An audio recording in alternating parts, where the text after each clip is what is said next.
ఈ మధ్యన సినిమాలు చాలా ఫస్ట్ పార్టు, సెకండ్ పార్టు వస్తున్నాయి.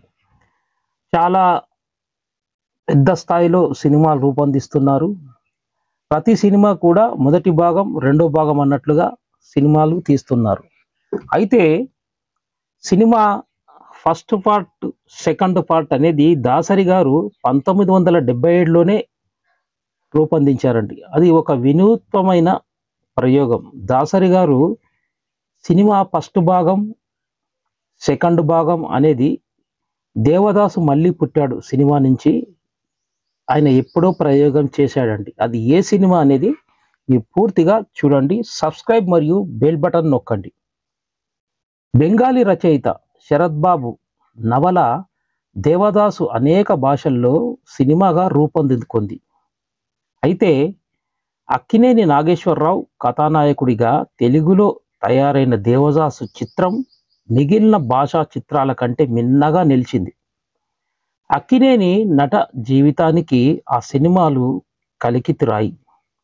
ఆనాటి సాంఘిక కట్టుబాట్లు, అవి ఏర్పరిచిన ఇనుప చట్రం, ఇందులో ఇమడలేక, కోరికలు తీరక దేవదాసులోని కొన్ని పాత్రలు మరణించాయి. మరికొన్ని మిగిలిపోయాయి. పోయిన వాళ్ళు తిరిగి పుడితే మిగిలిన ఉన్న వాళ్ళను కలుసుకుంటే ఎలా ఉంటుంది అనేది నిజంగా ఒక కొత్త ఆలోచన అండి. ఇందులో వెనుకటి పాత్రలు మౌలికత పోకూడదు. మారుతున్న కాలంతో పాటు మారుతున్న సాంఘిక విలువల్ని గౌరవించాలి. ఇది పెద్ద రిస్క్. అయినా దీన్నొక సవాలుగా స్వీకరించి తనే కథ రాసి దేవదాసు పాత్రను మళ్ళీ పుట్టించి దాసరి రూపొందించిన అద్భుతమైన రంగుల రూపం 'దేవదాసు మళ్ళీ పుట్టాడు'. పునర్జన్మ కథతో చాలా సినిమాలు వచ్చినా పూర్వజన్మ సంస్కారాలను శాస్త్రీయ కోణంలో చూపించిన సినిమా మాత్రం ఇదే. సినిమా భారీ ప్రయోగమని చెప్పొచ్చండి. సినిమా నిర్మాణం భారీ ప్రయోగం. తన కెరియర్లో ప్రారంభం నుంచి విభిన్న కథలను ఎన్నుకొని వైవిధ్యభరిత చిత్రాలను రూపొందించిన దాసరి తన ఇతర చిత్రాల నిర్మాణాలను 2 నెలల వాయిదా వేసుకొని ఈ సినిమా స్క్రిప్ట్ మీద కూర్చొని ఒక దృశ్య కావ్యంలా తీర్చిదిద్దారు. 1977 సెప్టెంబర్ 20న ఈ చిత్ర షూటింగ్ అన్నపూర్ణ స్టూడియోలో ప్రారంభమైంది. అక్కినేనిపై చిత్రీకరించిన తొలి షాట్కు ఆయన మనవడు Sumanth Kumar camera switch on చేయగా దాసరి తనయుడు తారక హరిహర ప్రభు క్లాప్ ఇచ్చారు. ఇక ఈ సినిమా కథ విషయానికి వస్తే, ఈ చిత్రంలో హీరోయిన్ అరుణ వాణిశ్రీని పూర్వజన్మ వాసనలు అప్పుడప్పుడు వెంటబడి వేధిస్తూ ఉంటాయి. గత జన్మలో తను నర్తకి, చంద్రముఖిగా నాట్యం చేసిన ప్రదేశాలు, వ్యక్తులు లీలగా గుర్తొస్తూ ఉంటాయి. ఇదిలా ఉంటే తను కోరుకున్న ప్రియురాలు శాంతి జయప్రదని వివాహం చేసుకోవాలని హీరో శ్రీధర్ అక్కినేని నిర్ణయించుకుంటాడు. ఈ ఆనందంలో శాంతితో బైక్ మీద వస్తుండగా జరిగిన ప్రమాదంలో ఆమెను కోల్పోతాడు.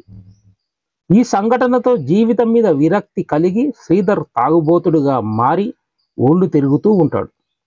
ఈ జన్మలో శ్రీధరే గత జన్మలో తనకు మాట ఇచ్చి దేవదాసు అని అరుణ గ్రహించి అతని నుంచి పెళ్లి చేయమని తన అక్క బావలకు చెబుతుంది. అయితే ఈ పెళ్లి ఇష్టం లేని శ్రీధర్ అక్కడి నుంచి వెళ్ళిపోతూ కారు ప్రమాదానికి గురవుతాడు. దేవదాసు చిత్రంలో పార్వతి మరణించిందో లేదో దర్శకుడు చూపించలేదు. అందుకే ఆమె ఇంకా జీవించి ఉంటుందన్న ఊహకు ఊపిరి పోసి పాత్రను తిరిగి సినిమాలో ప్రవేశపెట్టారు దాసరి. దేవదాసు చిత్రంలో పార్వతీగా నటించిన మహానటి సావిత్రితోనే ఆ వేషం మళ్ళీ వేయించారు. అందరినీ కోల్పోయి వృద్ధాప్యంలో ఉన్న పార్వతి శ్రీధర్ని రక్షించి చికిత్స చేస్తుంది. శ్రీధర్ని వెతుక్కుంటూ అరుణ అక్కడికి వస్తుంది. శ్రీధర్ అరుణకు దేవదాసు, చంద్రముఖి సమాధులు చూపించి వారికి పూర్వజన్మను జ్ఞాపకం చేసి వాళ్ళిద్దరికీ పెళ్లి చేసి పార్వతి మరణిస్తుంది. ఇది చిత్రకథ. దేవదాసు సినిమాలోని కొన్ని సన్నివేశాలను ఇందులో అప్పుడప్పుడు చూపిస్తూ అద్భుతమైన కథనంతో దేవదాసు మళ్ళీ పుట్టాడు చిత్రాన్ని రూపొందించారు. తన ప్రతిభను చాటుకున్నారు దాసరి. దాసరి నారాయణరావు అభిమాన నటుడితో తొలి సినిమా అండి ఇది. అక్కినేని అన్న, ఆయన సినిమాలన్నా దాసరికి ఎంతో ఇష్టం. ఊహ తెలిసిన దగ్గర నుంచి ఏర్పడిన ఈ అభిమానం వయస్సుతో పాటు పెరుగుతూ వచ్చింది. తన అభిమాన నటుణ్ణి చూడడం కోసం పోలీసు లాఠీ దెబ్బలు తిన్న వ్యక్తికి ఆ అభిమాన హీరోను డైరెక్ట్ చేసే ఛాన్స్ రావడం నిజంగా అపూర్వమైన విషయమే. అక్కినేని దాసరి కాంబినేషన్కి శ్రీకారం చుట్టి వీరిద్దరి కలయికలో ఎన్నో అద్భుత చిత్రాలు రావటానికి దేవదాసు మళ్ళీ పుట్టాడు చిత్రం వేదికగా మారింది. తన అభిమాన నటుడితో ఒక అద్భుతమైన సినిమా చేయాలనే తపనతో మిగిలిన సినిమాలు పక్కన పెట్టి పూర్తి ఏకాగ్రతతో పనిచేశారు దాసరి. ఆయన సినిమాల్లో బెస్ట్ స్క్రీన్ ప్లేతో తయారైన చిత్రం ఇది. చిన్న చిన్న డైలాగులతో మనస్సును హత్తుకునే విధంగా సినిమాను మలిచారు ఆయన. ఇక మహానటి సావిత్రి గురించి చెప్పాలండి. మహానటి సావిత్రితో దాసరికున్న అనుబంధం ప్రత్యేకమైంది. దర్శకుడు కాకముందు నుంచి ఆమెతో పరిచయం, అక్క అని పిలిచి ఆప్యాయంగా పిలిచేవారు దాసరి. ఆయన ప్రతిభను పసిగట్టి ఎంతో ప్రోత్సహించేవారు సావిత్రి. దేవదాసు చిత్రంలో నటించిన ముఖ్య జంటతో దేవదాసు మళ్ళీ పుట్టాడు సినిమా తీస్తున్నారని దాసరి చెప్పగానే ఐడియా అద్భుతంగా ఉంది అంటూ ఎంకరేజ్ చేశారు సావిత్రి గారు. ఈ చిత్రం పతాక సన్నివేశాల్లో అక్కినేని సావిత్రి నటన చూసి సినిమా చూసిన ప్రేక్షకులు ఎంతో తన్మయత్తులయ్యారు. సెట్లో షూటింగ్ చేస్తున్న యూనిట్ సభ్యులు కూడా కొంత అనుభూతికి లోనయ్యారు. ఇక సావిత్రి విషయానికి వస్తే ఏకపాత్రాభినయమే అని చెప్పొచ్చు. ఈ చిత్రంలో కథానాయిక అరుణకి నాటకాల పిచ్చి, ముఖ్యంగా దుర్యోధనుడి ఏకపాత్రాభినయం అంటే మరింత ఇష్టం. అవకాశం దొరికినప్పుడల్లా స్నేహితుల ముందు డైలాగులు వర్లిస్తూ ఆ రోజుల్లో దుర్యోధని ఏకపాత్రాభినయాన్ని ప్రదర్శించడంలో ధూళిపాత్ల ప్రసిద్ధుడు. ఆయన దగ్గర అసిస్టెంట్ డైరెక్టర్గా అక్కినేని వినయ్ కుమార్ని పంపించి దుర్యోధనుడి డైలాగులు రికార్డు చేయించుకొని వచ్చి వాణిశ్రీకి ఇచ్చారు. వాటిని ప్రాక్టీస్ చేసి అద్భుతంగా నటించారండి వాణిశ్రీ గారు. నడి వీధుల్లో దీపం ఒకటి అన్నట్లుగా దేవదాసు మళ్ళీ పుట్టాడు చిత్రానికి సంగీత దర్శకుడు సాలూరి రాజేశ్వరరావు 7 అద్భుతమైన పాటలను ఆయనకిచ్చారు. అందులో మైలవరపు గోపి రాసిన నడివీధిన దీపం ఒకటి సుడిగాలికి ఊగుతున్నది పాట ఒకటి. అద్భుత ప్రతిభ ఉండి కూడా రావాల్సినంత పేరు రాలేని రచయితల్లో గోపి ఒకరు. సినిమాల్లో సందర్భానికి అనుగుణంగా మొదట నారాయణ రెడ్డి ఒక పాట రాశారు, దూరాన ఒక కేక అది రాదు నీ దాకా అని. అయితే దాసరికి ఆ పాట నచ్చలేదు. నారాయణ రెడ్డి వేరే బిజీలో ఉండడంతో ఆ పాట మార్చి రాయించే అవకాశం లేక గోపిని పిలిచి వేరే పాట రాయించారు. రామకృష్ణ భావగర్భితంగా ఈ పాట పాడారు. సినిమా సెట్లో కొన్ని సంఘటనలు జరిగాయండి. అక్కినేనికి ముందే బౌండ్ స్క్రిప్ట్ ఇవ్వాలి. ఆయన ఇంటి దగ్గర చదువుకొని రిహార్సల్స్ చేసేవాడు. షాట్ కోసం బాగా ప్రిపేర్ అయి సెట్కి రావడం ఆయన పద్ధతి. అయితే దాసరి స్కూల్ అది కాదు. సెట్లోకి వచ్చిన తరువాతే డైలాగులు రాయడం ఆయనకు అలవాటు. ఆయన పద్ధతిలోనే 2 రోజులు షూటింగ్ జరిగింది. అయితే 3వ రోజు నుంచి అక్కినేని అసోసియేట్ డైరెక్టర్ రమణబాబును పక్కకు పిలిచి డైలాగుల గురించి అడగడం ప్రారంభించారు. ఏదో ఒక సాకు చెప్పి తప్పించుకోవాలని చూసినా అక్కినేని వదలలేదు. సెట్లో రమణబాబు కనిపిస్తే చాలు స్క్రిప్ట్ గురించి అడిగేవారు అక్కినేని. ఈ విషయం దాసరికి చెప్తే ఆయన ఎలా రియాక్ట్ అవుతారనే భయం ఓ పక్క, స్క్రిప్ట్ ఇవ్వకపోతే అక్కినేని ఆగ్రహానికి గురి కావాల్సి వస్తుందేమోనని ఆందోళన మరో పక్క ఉండడంతో ఎటూ చెప్పలేక కొన్ని రోజులు సతమతమయ్యారు రమణబాబు.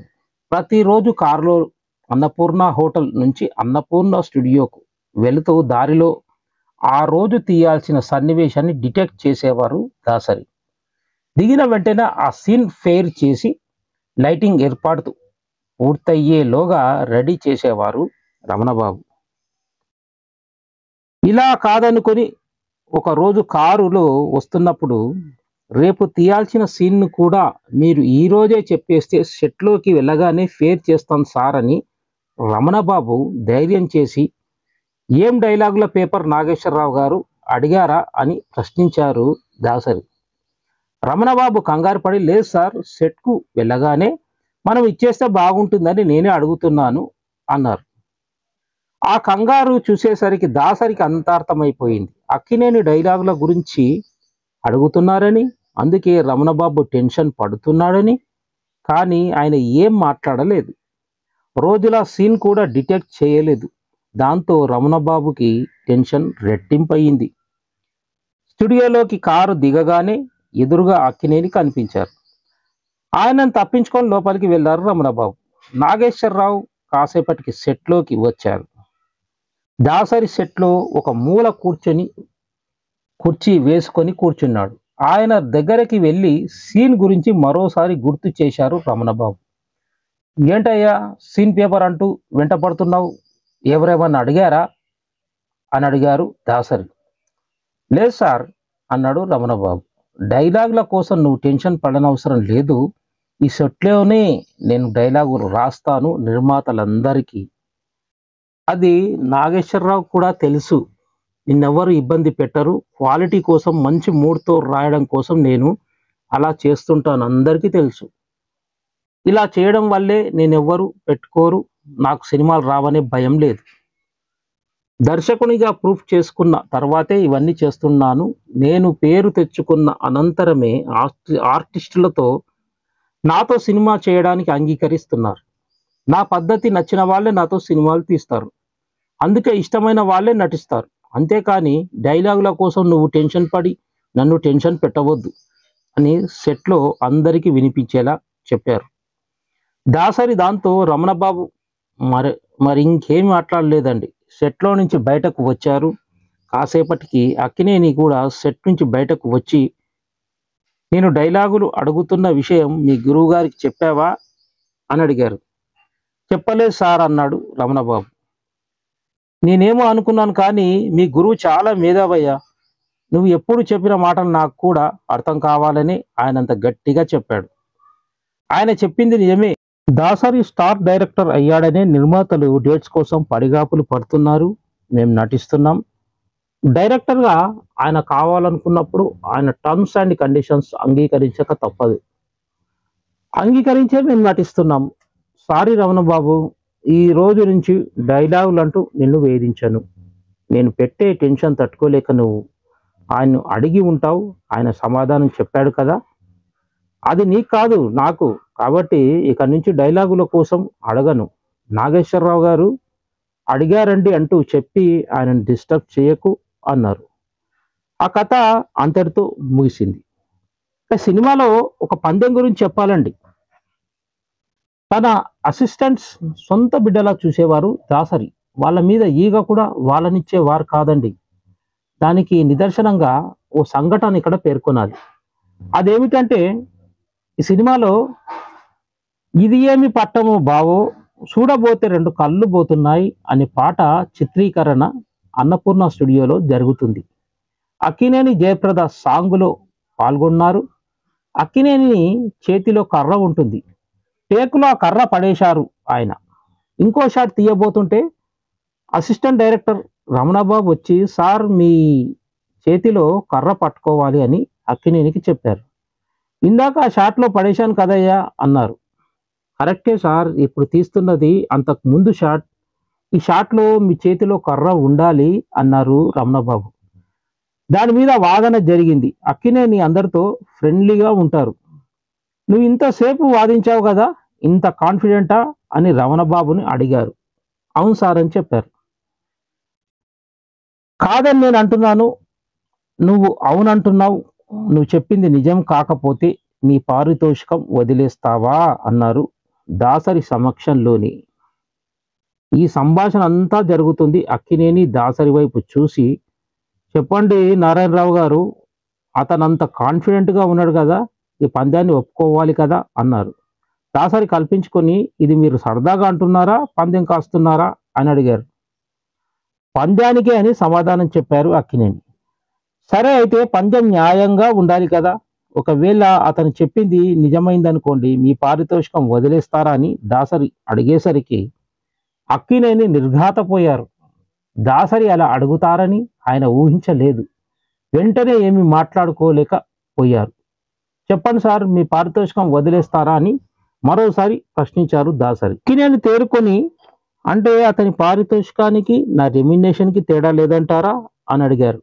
అలా కాదు సార్, పందెం అంటే అని దాని గురించి చెప్పబోతుంటే అక్కినేని అడ్డుకొని, మీ అసిస్టెంట్ వెనకేసుకొస్తున్నారా అన్నారు. వెనకేసుకు రావడం కాదు సార్, పందెం మొత్తం ఏ ₹100 అయితే పర్వాలేదు కానీ మీరు పారితోషికం గురించి అడుగుతున్నారు కదా అన్నారు. ఓహో అలాగా, అయితే ఓకే, మీ వాడి మీద మీకంత కాన్ఫిడెంట్ ఉంటే నేను రెడీ అన్నారు. ఇక్కడ మనీ ప్రసక్తి కాదండి, మా వాడి మీద పూర్తి నమ్మకంతో దీనికి ఒప్పుకుంటున్నాను అన్నారు దాసరి. ఆ రోజుల్లో ఫిలిం డెవలపింగ్ చెన్నైలో జరిగేదండి. షూట్ చేసిన సాంగుని చెన్నై పంపించి రష్ ప్రింట్ తెప్పించారు. అన్నపూర్ణ పృథ్వీ థియేటర్లో వేసుకొని చూశారు. రమణబాబు చెప్పింది కరెక్టేనని తేలింది. వెంటనే Akkineni, sorry Ramanababu, you are correct అని పెద్ద మనసుతో ఆ వివాదం అంతటితో ముగిసిపోయిందండి. అక్కినేని నాగేశ్వరరావు వంటి పెద్ద హీరోతో అంతసేపు ఏ అసిస్టెంట్ డైరెక్టర్ అయినా డిస్కషన్ పెడితే మరో దర్శకుడు ఎవరైనా అతన్ని బయటకు పొమ్మనేవారు. కానీ దాసరి నారాయణరావు అలా కాదు. తన అసిస్టెంట్‌కు అండగా నిలిచి అతను చెప్పింది నిజమేనని తేల్చారు. 1978 మార్చి 23న విడుదలైన ఈ చిత్రం ₹3,00,000 పైగా కలెక్ట్ చేసిందండి. విజయవాడ శ్రీనివాస మహల్‌లో 100 రోజులు పూర్తి చేసుకుంది. దేవదాసు తర్వాత సెకండ్ పార్ట్ 'దేవదాసు మళ్ళీ పుట్టాడు'. ఈ మధ్యలో వస్తే సినిమాలన్నీ ఫస్ట్ పార్ట్, సెకండ్ పార్ట్ చేస్తున్నారు. కానీ మన దాసరి గారు ఎప్పుడో ప్రారంభించారండి. 'దేవదాసు' తర్వాత సెకండ్ పార్ట్ 'దేవదాసు మళ్ళీ పుట్టాడు'. ఒక విజయవంతమైన సినిమా, అద్భుతమైన పాటలున్నాయండి. Thank you.